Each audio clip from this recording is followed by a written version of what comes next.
Many people are making the joke that communists are not good with money. And the reality is that they are excellent when it comes to money, especially their own money. I mean, look at Hassan Piker. He's got a large mansion.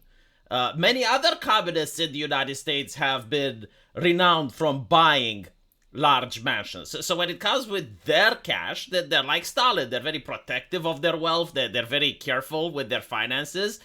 It's when it comes with your money that they start doing the frivolous spending. So, no, like looking at this news article, I do not think that communists do not know how to manage cash. I find something else that's very interesting.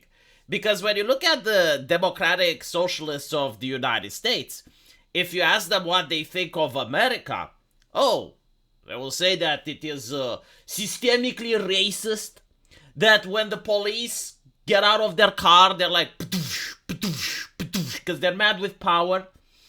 The Americans, they're colonizers. And what do they think about the overwhelming Americans? You know, the majority. Oh, they are heteronormative. They are Christians, dare I say. Oh, horrible, right? So, like, they're having all of these disparaging things to say, both about the United States, as well as the majority of the people that live in the United States. And all of this time, they seem to have funding. They seem to have money. Like someone is paying them, you know, like I assume they get money from the Americans, right? So the Americans who are being constantly insulted, belittled, mocked by these groups are giving money to them, right? But the moment that the Democratic Socialists are supporting Palestinians, as the news is saying, all of the wealth seems to dry off. Now they're looking at, all right, who do we fire? Who do we have to... It's very interesting, isn't it? I find this to be fascinating. Like, what is particular about the support for Palestinians that seems to have finally hit these people in the coffers? Like all the things that they were doing up until now, right? Like picking on the majority of the population, picking on the nation state itself, picking on the system that the nation is feeding people.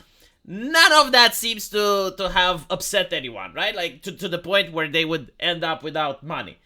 But the moment that they're like, yeah, we're going to support Palestine, the money dried up. It's like, this is what I find very interesting from this particular news article.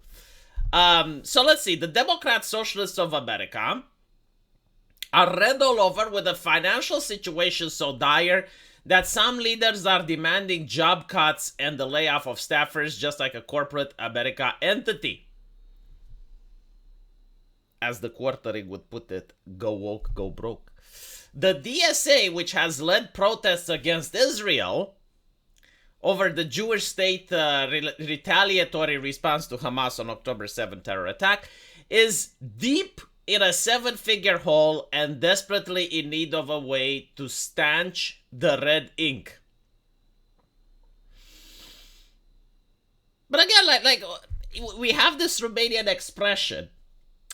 What does the mayor stamp have to do with the cow's asshole?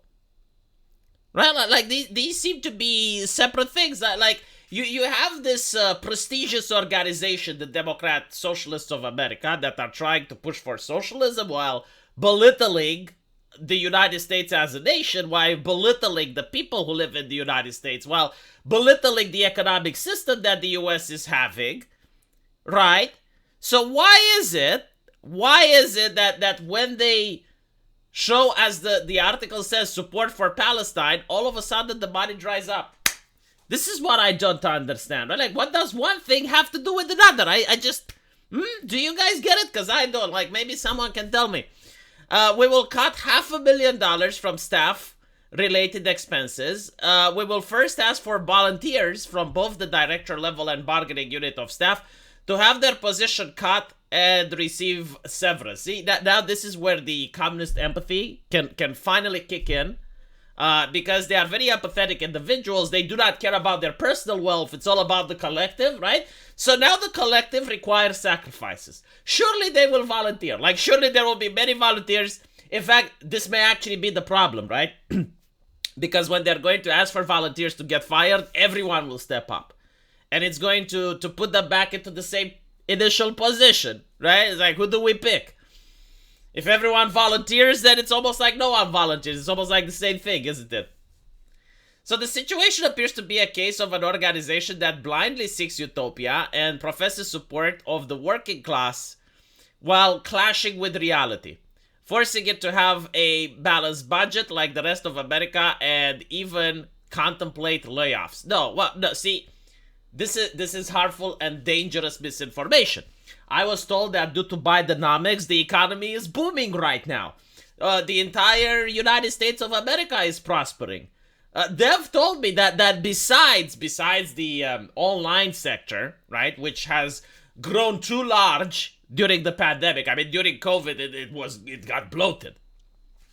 And now they're experiencing layoffs. So like Netflix and all the other social media presences, the online only thing, they grew during COVID way too much because people were staying home. Now that people are back at work, they have to fire people. But other than that, no, like the economy is booming. Like when I go to the supermarket and I'm getting robbed, it's just my personal experience. Everyone else is enjoying the massive growth that Bidenomics is bringing. So I don't understand like how the Democrat Socialists of America can use this excuse and say, well, the economy, no, the economy is excellent. It has never been this good. In fact, it's a golden age for the United States. The GDP is off the roof. I definitely think that America should gold at this point. I mean, never before had we have such an excellent economy.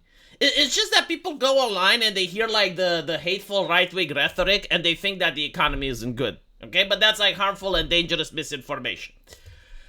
The current deficit will force us to make a 7-figure budget cuts. This will require us to make painful decisions that will impact all levels of organization. Given our current financial state, we do not believe we can have a healthy, democratic, and effective organization while spending the amount we currently do on staff.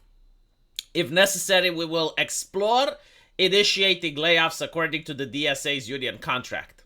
The Personnel Committee will be responsible for determining the quantity and the type of positions to be eligible for buyout or layoff, and they will assist with logistics and the staff transition plan.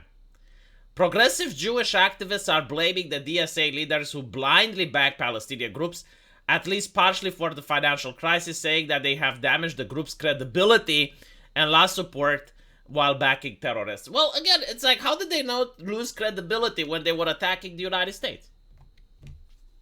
Right? Like when you say that the United States is a systemically racist, heteronormative, patriarchal colonizer, it's like, is that not attacking the country? That's very interesting. Very interesting. Let me know what you guys think, though. And as usual, I will see you in the comment section. Take care.